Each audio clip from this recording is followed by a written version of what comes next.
¿Qué sintió usted la primera vez que utilizó el correo electrónico? O ese momento en el que a través de una computadora usted podía visualizar en tiempo real lo que estaba ocurriendo en el otro lado del mundo. O quizás esa oportunidad en la que por primera vez usted pudo hablar con algún ser querido que se encontraba a kilómetros de distancia a través del Skype, por ejemplo, a través del Messenger en su momento, o de repente a través de un mensaje de texto. De todas esas cosas, o forman parte de esas cosas, de la inmensa cantidad de posibilidades que ofrece el Internet. Tanto así que hoy en día diversos organismos multilaterales, como por ejemplo Naciones Unidas, están haciendo bastante énfasis en garantizar el acceso universal a la red de redes. Según el nuevo informe sobre el desarrollo mundial 2016, Dividendos Digitales, los beneficios de la acelerada expansión de las tecnologías digitales han favorecido principalmente a las personas adineradas, cualificadas e influyentes del mundo, que están en mejores condiciones de sacar provecho de las nuevas tecnologías. Además, si bien el total de usuarios de Internet se ha triplicado con creces desde 2005, hay 4.000 millones de personas que todavía no tienen acceso a Internet. Hasta ahora el efecto de la tecnología en la productividad mundial, en la ampliación de las oportunidades para los pobres y la clase media y en la propagación de la gobernanza responsable ha sido mucho menor que el esperado. Las tecnologías digitales se están expandiendo rápidamente, pero los dividendos digitales, crecimiento, empleo y servicios han quedado a la saga. El mismo informe sobre Desarrollo Mundial 2016 señala que las tecnologías digitales pueden transformar nuestras economías, sociedades e instituciones públicas, promover la inclusión, la eficiencia y la innovación.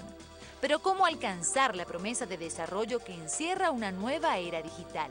Acortar la brecha, haciendo que Internet sea universal, accesible, abierta y segura. Las respuestas es el objetivo de nuestro programa de hoy.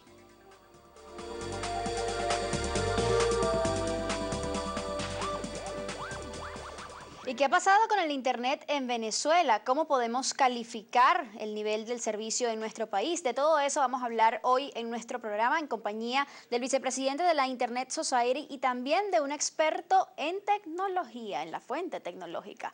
¿Cómo se puede mejorar la calidad del Internet en Venezuela? Esa es la pregunta que queremos que desde ya usted comience a contestar a través de nuestra cuenta en Twitter @solucionesgb. Recuerden hoy el hashtag o la etiqueta que utilizamos, Soluciones Internet. También pueden hacernos llegar a través de esa misma vía todas sus dudas y sus comentarios respecto a este tema que es apasionante para muchísimas personas, sobre todo para esas nuevas generaciones, las generaciones digitales, como también se les ha dicho por allí.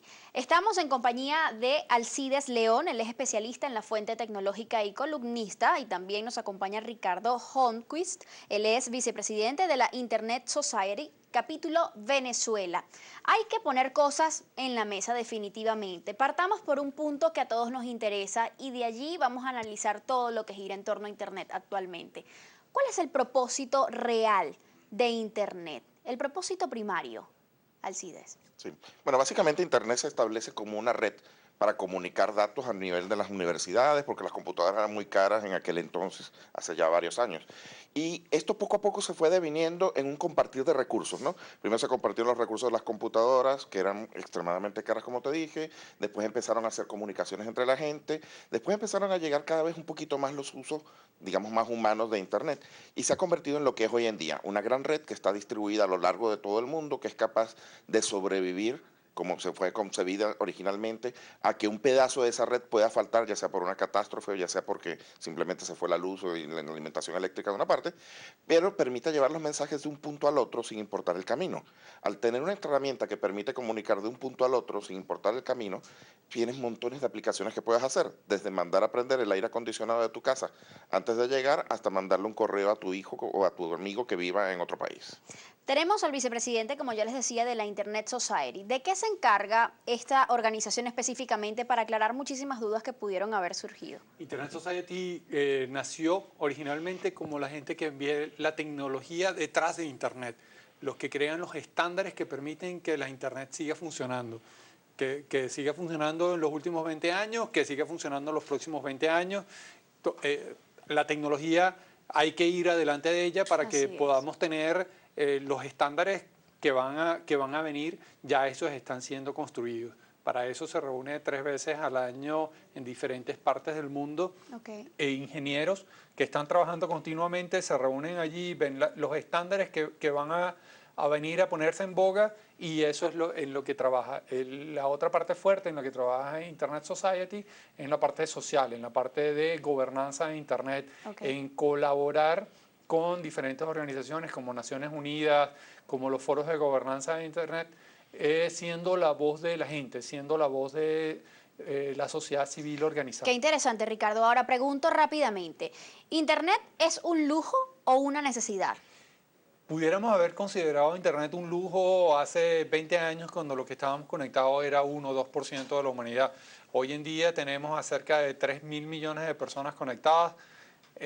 Ya deja de ser un lujo. En Venezuela tenemos algo más del 60% de la gente conectada. Cuando hablamos de eso, ya está conectada buena parte de la población. Dejó de ser un lujo ya hace mucho tiempo, porque es lo que está permitiendo que la gente haga negocios en Internet, acceda a nuevas herramientas, acceda a nuevos conocimientos, y eso no es un lujo. Acceder a la tecnología no es un lujo. ¿Y se ha convertido entonces en una necesidad en todo el mundo o en la mayoría de los países del mundo, Alcides? Sin duda alguna, porque, por ejemplo, partiendo desde los gobiernos que han agilizado los trámites con los ciudadanos a través de lo que conocemos como gobierno electrónico, hoy en día, por ejemplo, aquí en el país es muy difícil que puedas acceder a trámites como sacar un pasaporte o pedir citas para algunos tipos de permisos si no tienes una conexión a Internet. Entonces tienes que procurar la conexión a Internet para poder gozar de un derecho que ya tienes otorgado por la Constitución o por organismos internacionales, como es el derecho a estar documentado, a tener una identidad propia.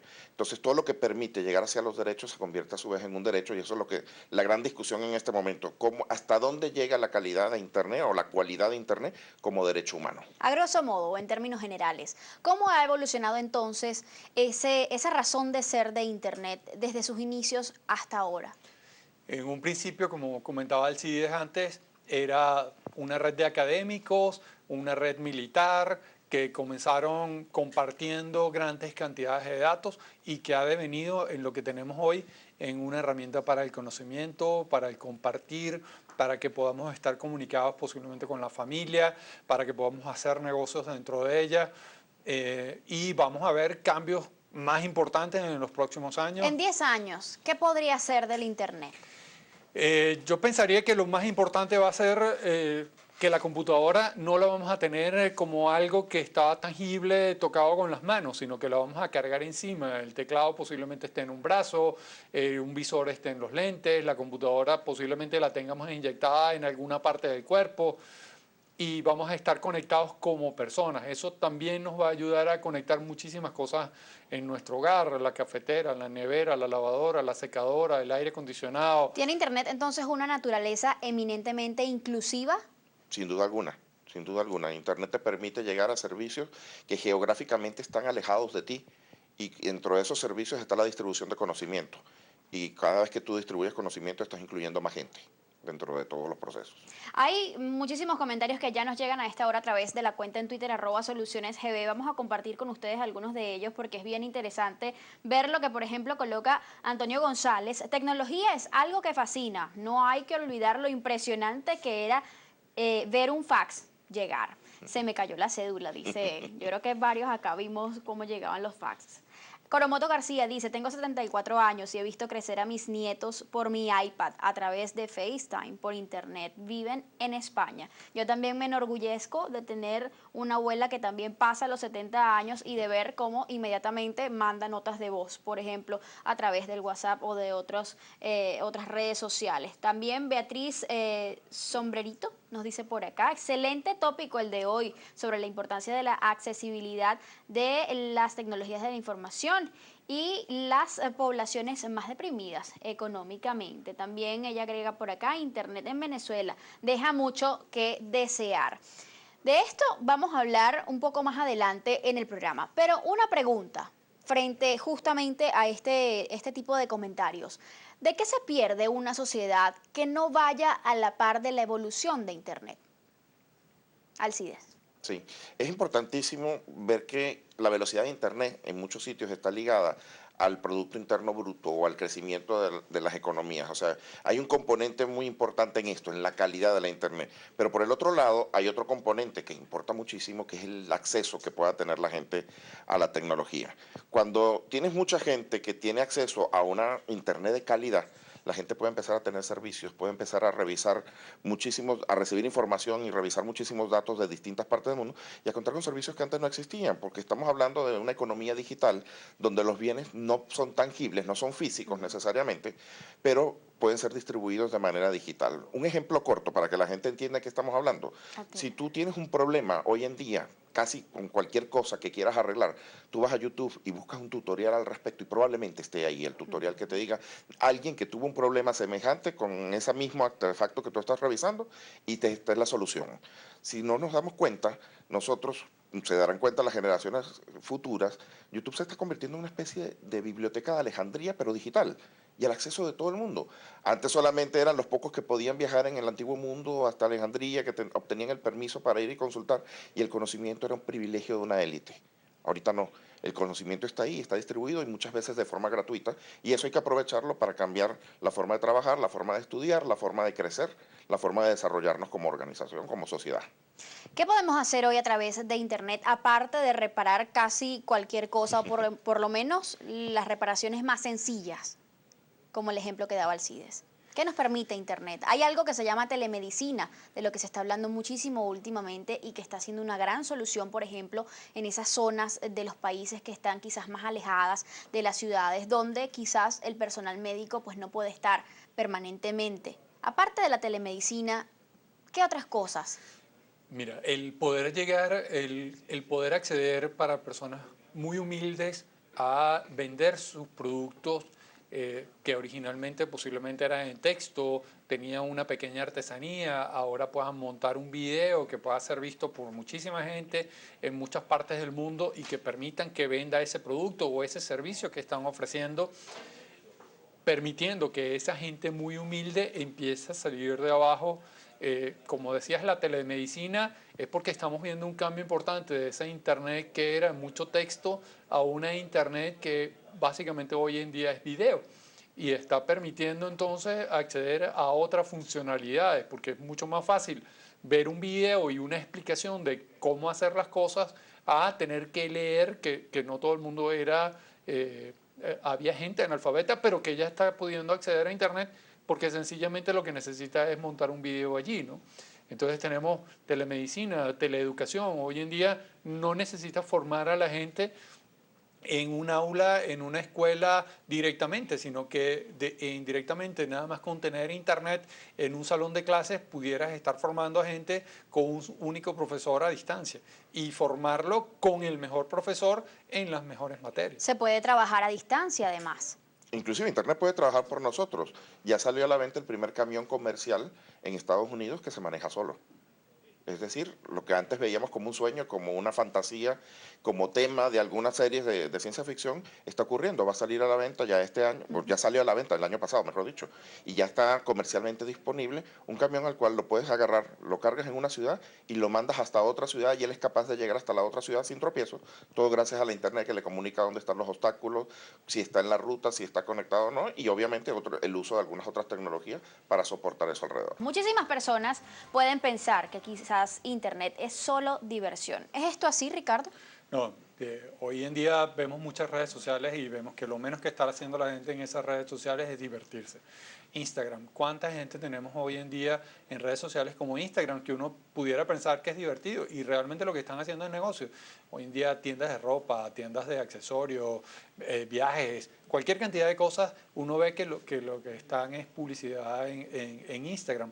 Lo mismo en Facebook, digamos, yo no diría que la mitad, pero sí una buena cantidad de las páginas que tenemos en Facebook están relacionadas con empresas y que esas empresas han logrado a través de las redes sociales tener una mejor interacción con sus usuarios, lo que les permite tener soluciones más rápidas para el usuario. Entonces, diversión, sí, hay una parte divertida de Internet y no lo niego. Hace 20 años posiblemente lo más accesado en Internet era pornografía.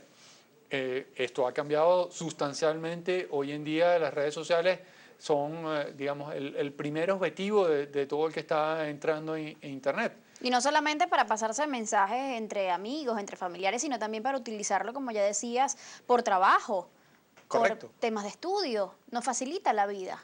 Es correcto, es correcto. Ahora, mucho más allá de esto, ¿qué buscan hoy las sociedades y los gobiernos a través del uso de Internet, de la red? Sí, bueno, básicamente cuando hablas de Internet y de la red, lo que estás hablando son de las personas que están por detrás de ella y dándole uso.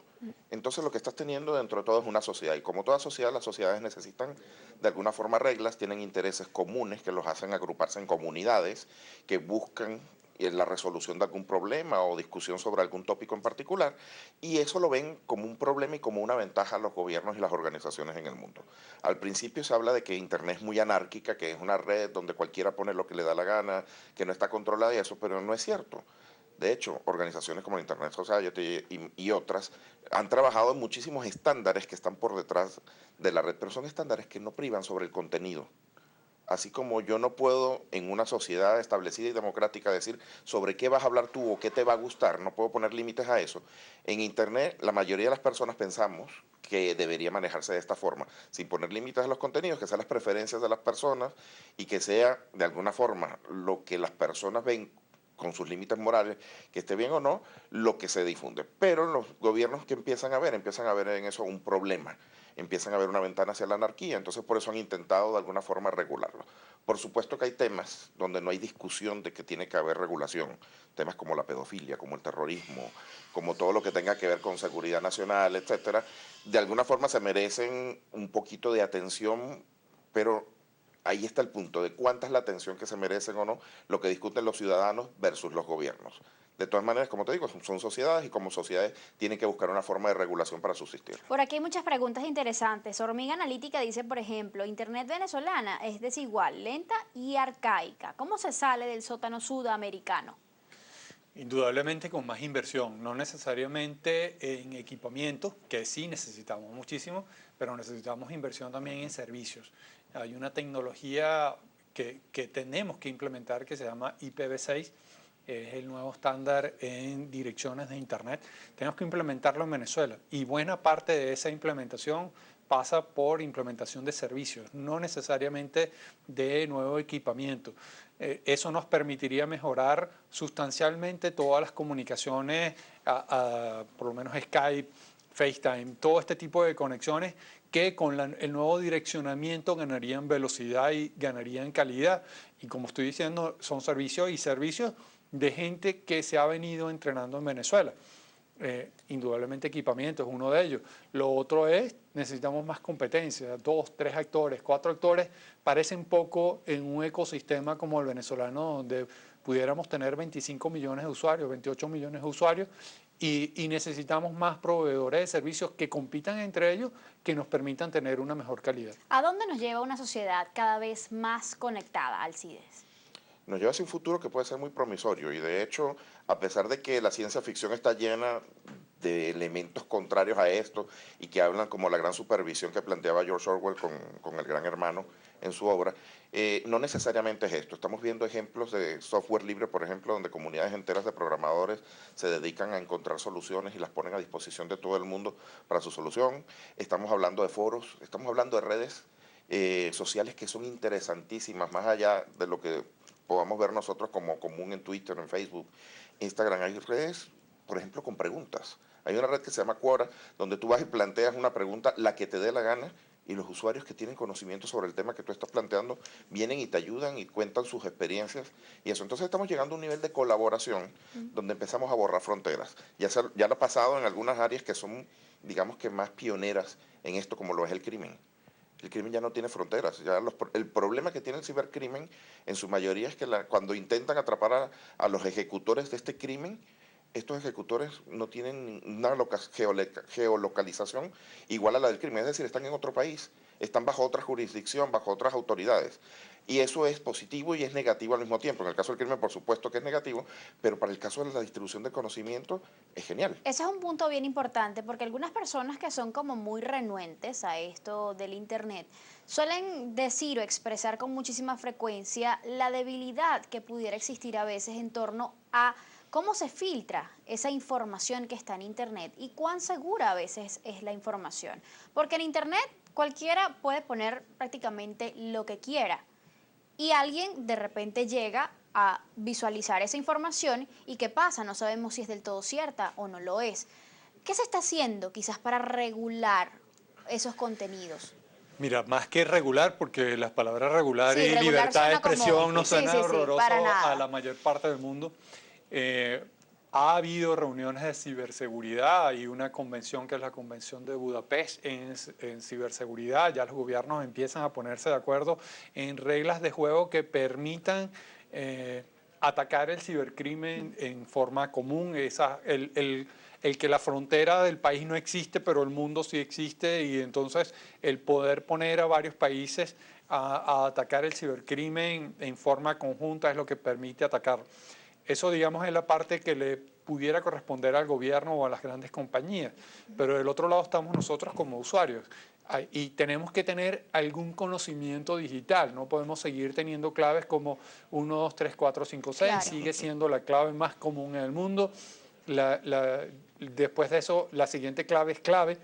Entonces, ese tipo de cosas no pueden existir. Ponga una clave un poco más segura, no permite que le violen su información, como la clave de su correo electrónico, pongo una buena clave. La mayoría de los correos electrónicos permiten la clave de doble acceso, ponga eso también. Es un asunto de corresponsabilidad. Exactamente. Y lo otro es, no diga en Internet algo que no diría en una plaza pública o algo que no diría en una conversación, por lo malo o por lo bueno. ¿Qué significa eso? Oiga, no ponga una foto, no ponga un video pornográfico, porque si en algún momento lo hackean, pueden chantajearlo con ese video. No ponga una foto de usted detrás con un carro lujoso que posiblemente no sea suyo, porque si le hackean la información al secuestrador va a creer que el carro es suyo y va a querer pedirle una fortuna por ese carro. No diga... a lo mejor la gente dice barbaridades mucha gente dice barbaridades por el Twitter, por el Facebook, que no diría en público jamás, pero que a través de un teclado dice cosas que son espantosas. Ese era el punto justamente al que me estaba refiriendo inicialmente, aunque totalmente válido y muy importante también esto de la seguridad, del ser muy prudentes con el contenido, la información personal que subimos a Internet, ahora a la red. Más allá de eso, la legalidad de los contenidos. Esto es un tema que quizás ha generado muchísima polémica. ¿Por qué? ¿Qué está pasando ya por estos días en torno a ese punto en específico, Alcides? ¿Cómo saber hasta qué punto yo puedo o no escribir sencillamente lo que quiera en Internet? Básicamente Internet es una expansión o una extensión de nuestro mundo real. Y el principio básico es lo que acaba de decir Ricardo. Lo puedes decir en una plaza pública, lo puedes decir en Internet. Lo que hay que buscar es que la identidad que tienes en Internet esté suficientemente comprobada con una identidad real para poder ejercer, en todo caso, algún tipo de represalias en caso de que infrinjas la ley. Pero de principio tú no puedes coartar a la gente a que no haga o no diga alguna acción o no cometa alguna acción. Entonces, surge lo mismo que en la vida real. Hay que tener conciencia, hay que verificar las fuentes, hay que ver que no se le puede creer a todo simplemente porque está en Internet, así como no crees todo lo que sale en cualquier libro o en cualquier revista. Hay que tener criterio propio, hay que tener capacidad de poder investigar dentro de todo. Los contenidos a lo largo de toda la humanidad se han regulado de forma, digamos que autónoma. O sea, los contenidos salen y si los contenidos son criticables, de alguna forma terminan siendo rechazados por la mayoría de la gente y terminan pasando al olvido. Lo que pasa es que aquí la velocidad de Internet nos está ganando a esta autorregulación y a veces pasa que el comentario tiene de vida 24 horas o 5 minutos y en esos 5 minutos o 24 horas puede causar mucho daño, puede causar mucho pánico. Así es. Pero es el equivalente a que una persona entre en medio de un estadio que está lleno de gente y grite, hay una bomba. Y tienes que tener los mismos tipos de responsabilidad, pero también tienes que tener los mismos tipos de castigos para lo que pasa. O sea, si la acción de gritar hay una bomba que va a producir una estampida puede ser grave, el hecho de que yo ponga en Twitter, no sé, ocurrió un incendio en una bomba de gasolina, desalojen toda la urbanización, tiene que tener las mismas consecuencias. Pero no pueden ser no puede haber censura a priori.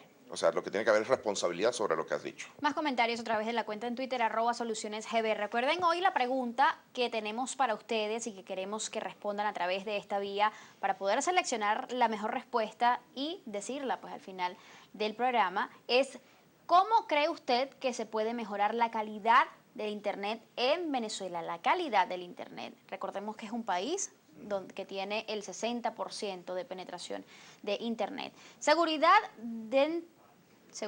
en todo, dice por acá, desde el Telex hasta una tableta con línea GSM. Es una dicha poder contar todo el recorrido. Enhorabuena. También nos dice por acá José Julián Sierra, buenos días, saludos de Tucupido, un saludo a la gente de Tucupido, también un saludo a la gente de Araure, en el estado portuguesa, de Algemiro Padilla, muchísimas gracias por la sintonía.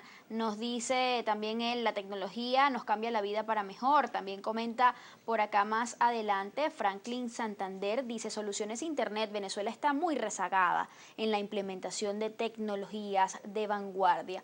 Quizás una de estas tecnologías de vanguardia tiene mucho que ver con lo que en estos días se está viendo con muchísima frecuencia. Ya Internet lo podemos encontrar, y bien lo decía Ricardo en una parte inicial de la entrevista, en una nevera, en un televisor, en un aire acondicionado, en el carro, ¿por qué no?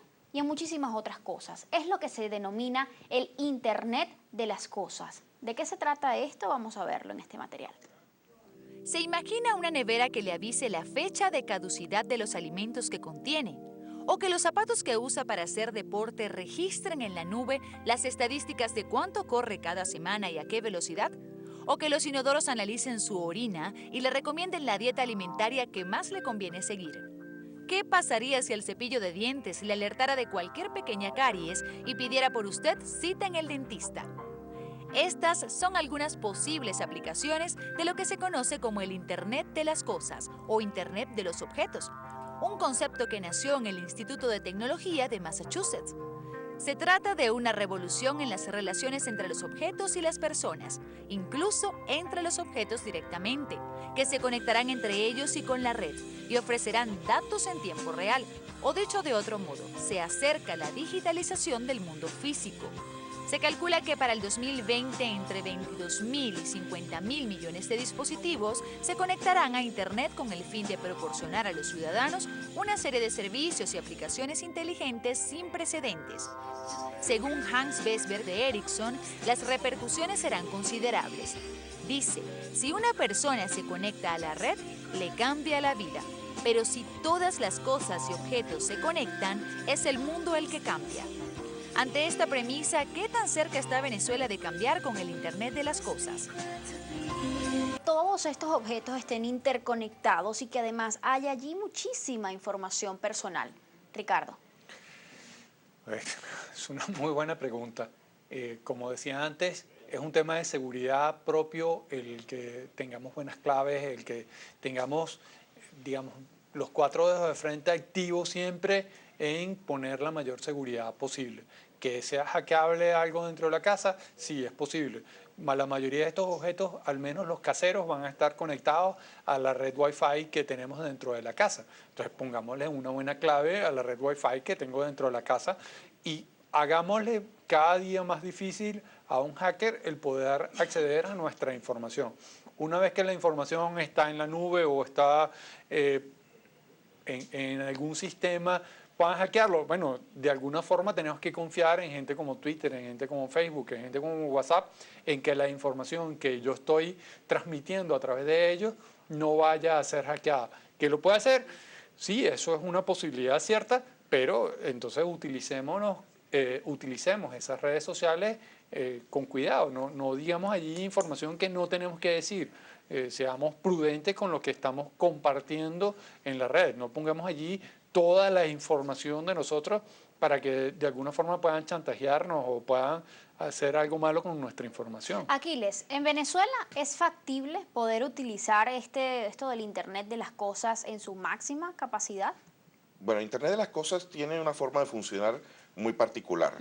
por ejemplo, cuando tú te hablas de carros con conducción autónoma, automóviles que se conducen solos, eso no quiere decir que toda la información que está produciendo el automóvil como tal tiene que ser transmitida a la nube y tiene que llenar Internet, ¿no? Normalmente lo que pasa es que hay muchos sensores adentro del carro que van a transmitir a un computador central y ese computador central es el que va a tomar ciertas decisiones sobre lo que está haciendo y va a comunicar solamente parte de lo que está haciendo hacia el resto del entorno. Ok. Por ejemplo, al carro al lado no le importa nada saber que tu temperatura está bien. Le importa saber cuando tú tienes un problema y él tiene que alejarse de ti.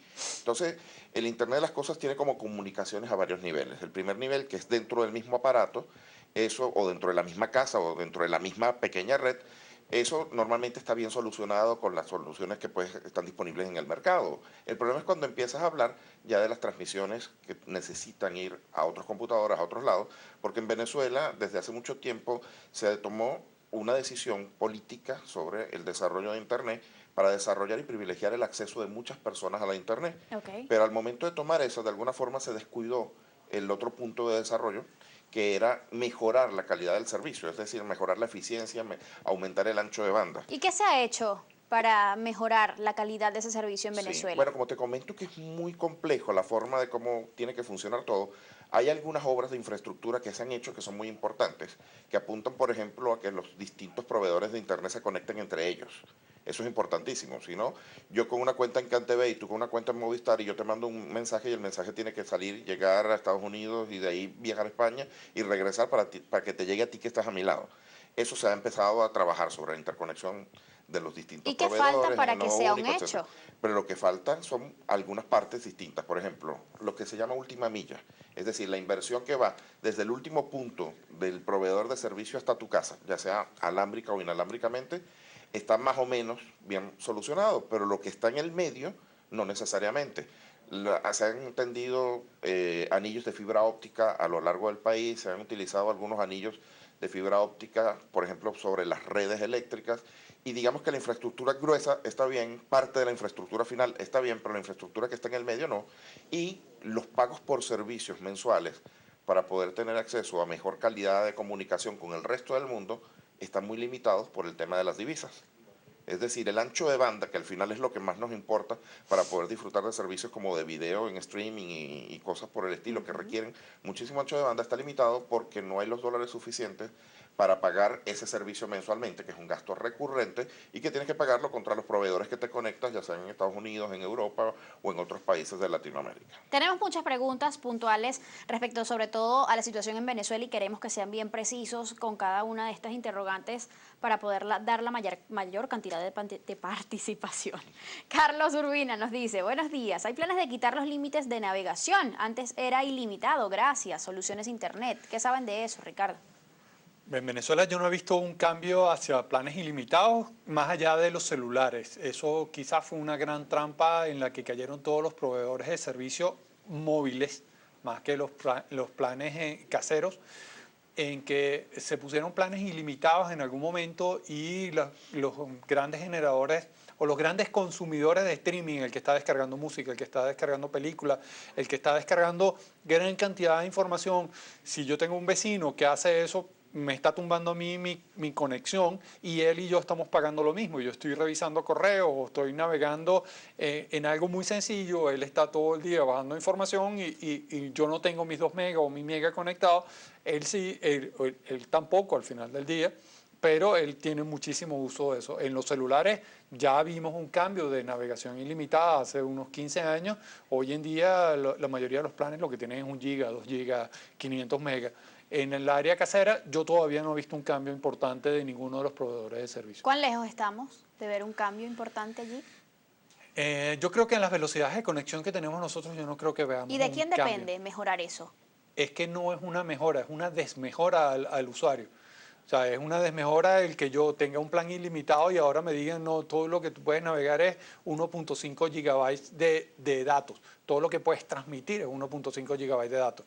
Ya los móviles lo hicieron, ¿para qué? Para de alguna forma garantizar que te voy a dar una mejor velocidad. Claro. Descargando menos información. ¿Y a quién le compete específicamente la mejora de la calidad del Internet en Venezuela? Tomando en cuenta a todos, ¿quiénes son todos? A los usuarios, que nos quejamos poco, o sea, nos preocupamos pero no nos ocupamos. al gobierno, indudablemente a través de Conatel. Quizás aquí parte de lo malo es que cuando hablamos de Internet en Venezuela, generalmente hablamos de CanTV y el AVA. Y es donde vemos que se privilegió acceso por velocidad, pero eso lo hizo CanTV.